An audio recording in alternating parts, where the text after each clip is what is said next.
Porque tu falou que tu é de Anitta Garibaldi, era né? o mais sapeca possível. Tu era demonhado assim? Tu era... Nossa, hiperativa, que gostava de fazer brique, comprava relógio, bicicleta, sempre gostei. E sempre gostei de amizade, sempre gostei de gente, né? Tu é de Anitta Garibaldi, é isso? De Anitta Garibaldi. Minha mãe era professora lá, ela foi para implantar o ginásio, né? Que na época tinha até a 4ª série apenas.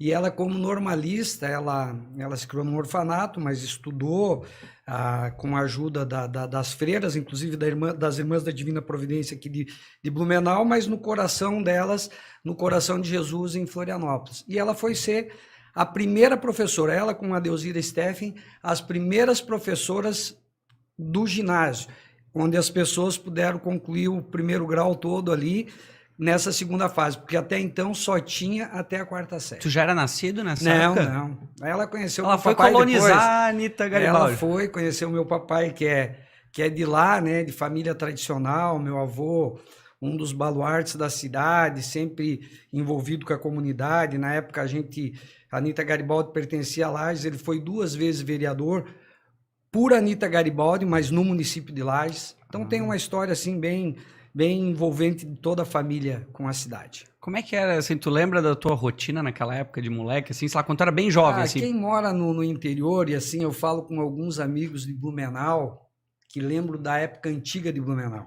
A Anitta, na minha época, não chegou próximo do que seria o Blumenau de antigamente. Era muito mais simples, a gente tinha muito mais liberdade. Blumenau já era grande, mas mesmo assim, alguns anos atrás, era uma cidade mais tranquila, que as pessoas brincavam na rua. Isso era Anitta Garibaldi. Era ir jogar bola, ir tomar banho no lajado, né, escondido da mãe, secar o cabelo no sol, rápido, porque chegasse o cabelo molhado, apanhava. Era esse rolo.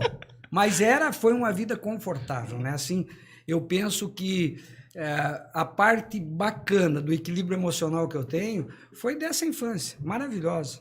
Queria que minhas filhas pudessem ter. Infelizmente, são condições diferentes e momentos diferentes. Mas foi maravilhoso. Se tem algo que eu sinto saudade é de estar correndo lá, jogando Jogava bola. bem futebol? Sempre fui péssimo, mas era dono da bola. Mas vim para Blumenau, eu comecei a me definir profissionalmente. O que eu fiz?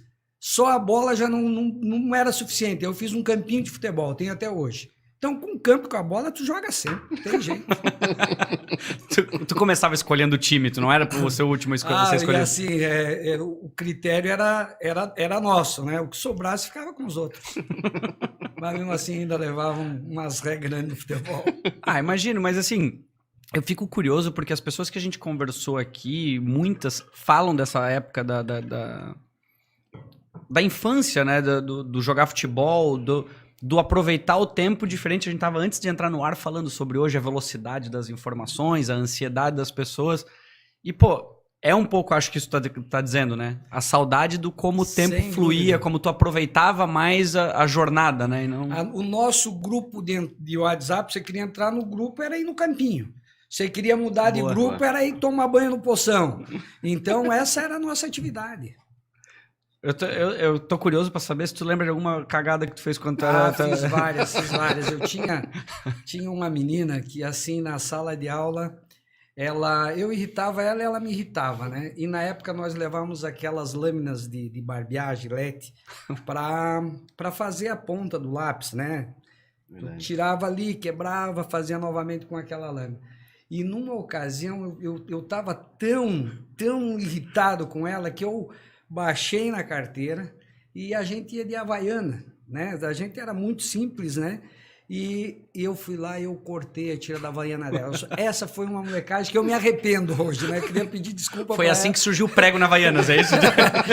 Não, eu acho que foi uma solução que deram para os caras que cortavam.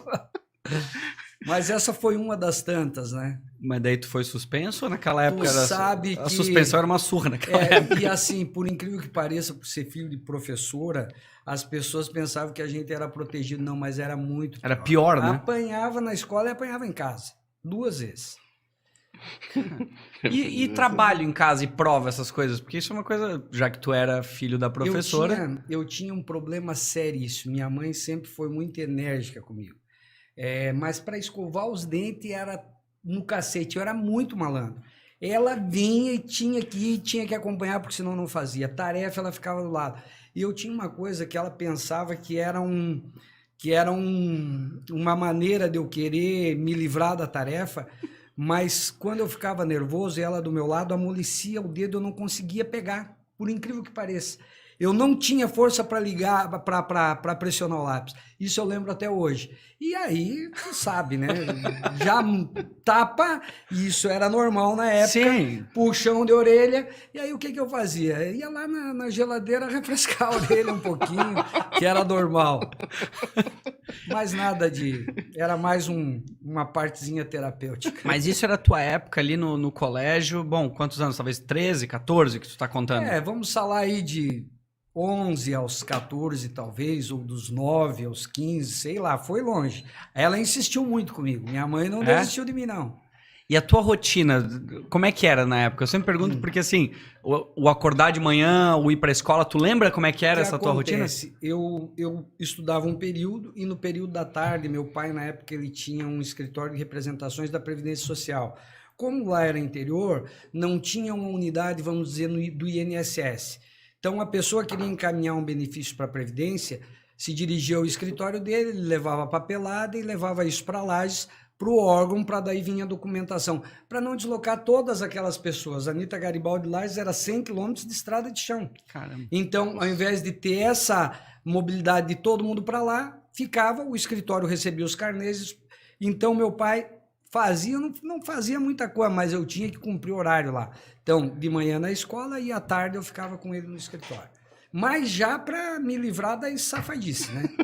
Eles precisavam te manter ocupado. Tinha que manter, mesmo assim era difícil. Gostava de jogar baralho, jogar sinuca. Então saía no horário do almoço, tinha um lugar que jogava sinuca, no outro jogava baralho. Sempre chegava atrasado no escritório. Tu lembra das tuas partidas? Eu nunca fui um cara 5 minutos de almoço. E olha, o negócio era o jogo. Era por pé de moleque, era as mais diferentes apostas. Sério? Tu lembra de alguma aposta que ficou marcante pra ti? Tu sabe que numa ocasião, lá na nossa cidade, se respeitava muito a quaresma, né? Eles falavam que se dançasse na quaresma, crescia o rabo, né? Então, às vezes, passava uma mulher lá, a gente dizia, ó, essa dançou na quaresma. Mas, enfim, então se respeitava. E o que a gente fazia, né? Dava uma escapada, não tinha os bailinhos. Isso dos 17 aos 18 anos, eu tô falando. Aí ia jogar baralho. E numa noite, o valor não era grande, mas vamos dizer, jogar 10 reais ou 20 reais naquela época representava muito. Eu perdi bastante. Aí no outro dia eu tinha que dar a solução para isso. Porque aí um amigo me emprestou um dinheirinho e aí eu tive que sair catando. Aí foi uma complicação, naquilo eu me atrapalhei. Mas deu certo. Mas desse um jeito. Meu pai, ele tinha um lugar que ele fazia evento com os amigos, né? Como hoje a gente tem um espaço lá que eu recebo meus amigos, meu pai tinha isso na casa dele. Era um rancho de madeira e ele jogava um baralho. Então, jogava baralho e eles jogavam, muitos amigos dele jogavam por dinheiro.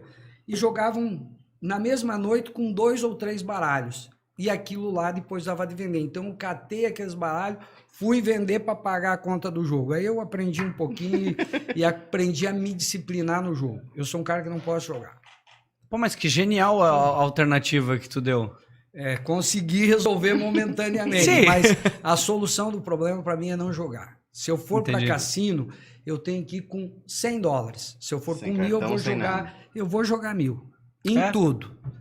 Por isso, eu não provei nenhum tipo de droga ilícita, a não ser o álcool que é lícito, porque se eu provar, eu vou gostar. É interessante isso. Eu falo isso sobre cigarro, por exemplo. Porque eu já fumei muito no passado. E eu parei. E daí o pessoal, tem gente que vai lá e fuma um cigarro, 2, e eu falo assim, pra mim é um problema. Eu não consigo fumar um. Então eu não posso fumar, porque se eu fumar, eu vou fumar uma carteira inteira. Mas o meu exemplo minha opinião, né? Pode ter pessoas que não concordam, mas tem situações que eu não sei se é genético, conosco, que tem assim que parece que bate de um jeito diferente. Aí você tem que saber, tem gente que tem mais dificuldade de lidar com isso. Eu, por exemplo, eu fui em 2008 ou 2007, se não me engano, para Cuba. E fumei um charuto, nunca fumei cigarro, nada. E fumei um charuto, porque você está em Cuba, não vai fumar um charuto? Brincando. Até hoje estou com essa mania. E fumo agora praticamente todos os dias. Antes eu fumava em evento com amigos, agora muitas vezes eu acendo um charuto em casa, tomo com uma taça de espumante ou uma dose de uísque. Mas tu ainda dosa, tu tem, é legal porque tu tem a noção, assim como tu falou da questão do jogo. Às vezes dá uma escapada. Mas deixa eu te perguntar, que jogo de carta que eles jogavam ou que tu joga? Nós jogávamos cacheta. Cacheta, eu ia dizer, cacheta é... E hoje o meu jogo é tranca, com meus pais. Então praticamente eu jogo baralho quase todos os dias com meus pais. Minha mãe tem 81 anos, talvez estão assistindo a gente aí, ó. Se tiverem um beijão aí, pai, mãe, praticamente todos os dias. Então se eu não vou hoje, eu vou amanhã. E jogo eu e minha mãe contra normalmente meu pai e meu irmão ou meu pai e minha irmã. Por que tem que ser essa? Porque senão dá treta? Não, eu e a mãe somos mais parecidos e os três são mais parecidos. Não, porque tem esse negócio de jogo de carta é complicado, assim, tem um negócio que tem dupla que dá pra jogar e tem dupla que não se entende na jogatina. Mas a gente tem muita harmonia, né? Pô, às vezes dá uma arranquinha, mas é bacana porque é um momento que tu interage, não de conexão, tá né? No celular, você tá jogando e batendo papo. É muito bacana, muito te aproxima muito. Olha, isso que tu falou, quando tu falou da carta que tu joga com os teus pais, foi a primeira coisa que eu pensei assim, hoje tem gente que às vezes não reserva um tempo pra jantar e a carta, pô, dá quantas horas de jogo ali, de conexão, de que seja não fique conversando por muito tempo, mas tu tá interagindo do teu lado ali. E assim, é do lado, não tem como desfocar, não tem TV, não tem nada. Não tem celular, não tem nada, imagina. E olha, e jogar tranca, isso é uma coisa que eu acho que deve dar uma treta, assim, ó, universal. Porque tranca e canastra, eu adoro jogar tranca, mas eu acho poucas pessoas pra jogarem tranca comigo. Eu adoro tranca, eu acho que de todos os métodos é o melhor pra se jogar. Mas canastra é uma diversidade que toda vez que tu vai jogar com alguém pode trinca de tudo, pode trinca de só de ás, pode só trinca de ás e reis, pode trinca... A tranca eu acho ela mais inteligente, não tem negócio de isso você mesmo. pegar, você quer pegar mesmo, você tem que ter estratégia, ou guarda coringa, ou guarda par, ou guarda jogo.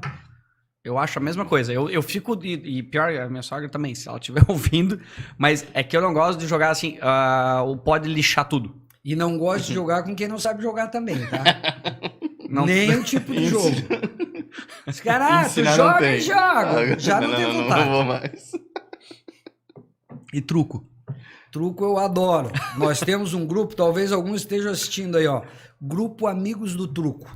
Eu fiquei muito tempo nesse grupo e assim de coração ainda tô. Eu saí desse grupo em razão de agenda, né? Eu tenho uma turma de quarta, minhas filhas estão maiores, atividade na empresa, então por esse motivo, né? Tive que eleger algumas coisas na minha vida, né? Pela questão dos meus pais hoje morar aqui, eu ter esse hábito de ir lá jogar com eles, mas é um grupo ótimo. Um abraço aí para todos os amigos do Truco aí, se alguém estiver nos assistindo. Que legal isso, eu adoro, por isso que é divertido. E sou tricampeão, hein? Tricampeão, hein? Tem gente que tá lá, não levou nenhum troféu. É igual o Palmeiras, não tem mundial, hein? Ele entrou no grupo, criou o grupo, ganhou 3 campeonatos e falou, agora eu tô fora. Agora eu tô fora. Sai por cima, comanda todo mundo. Mas tu sabe que eu falei de futebol agora, então lá na nossa cidade, Anita Garibaldi, lá tem uma questão do futebol muito forte. É Internacional e Grêmio. Os mais jovens surgiam um pouco de São Paulo, Vasco, mas a grande torcida das pessoas de Anita Garibaldi é Inter e Grêmio. Então tem um consulado do Inter e um consulado do Grêmio. E o pessoal, o do Grêmio é num lado da rua e o do Inter é na outra. E o pessoal começou a ter um problema de torcicolo muito, muito acentuado. Só que demoraram para descobrir que os gremistas tinham para um lado e os colorados para o outro. É porque quando passava na frente do consulado do Inter, os gremistas passavam assim. E quando passava no Grêmio, isso eles brincam até hoje. Mas é coisa da Anita Garibaldi. Tu torce pra qual time? Internacional. Inter? Roubado esse ano aí. Injustamente. Não, o que foi aquele gol no final? Meu Deus. Roubado injustamente. Cara, aquilo... Fala, Sapiens. Gostou desse corte? Então curte, se inscreve, compartilha, nos segue nas nossas redes sociais, que isso ajuda bastante a esse conteúdo chegar a mais pessoas. É isso. Valeu!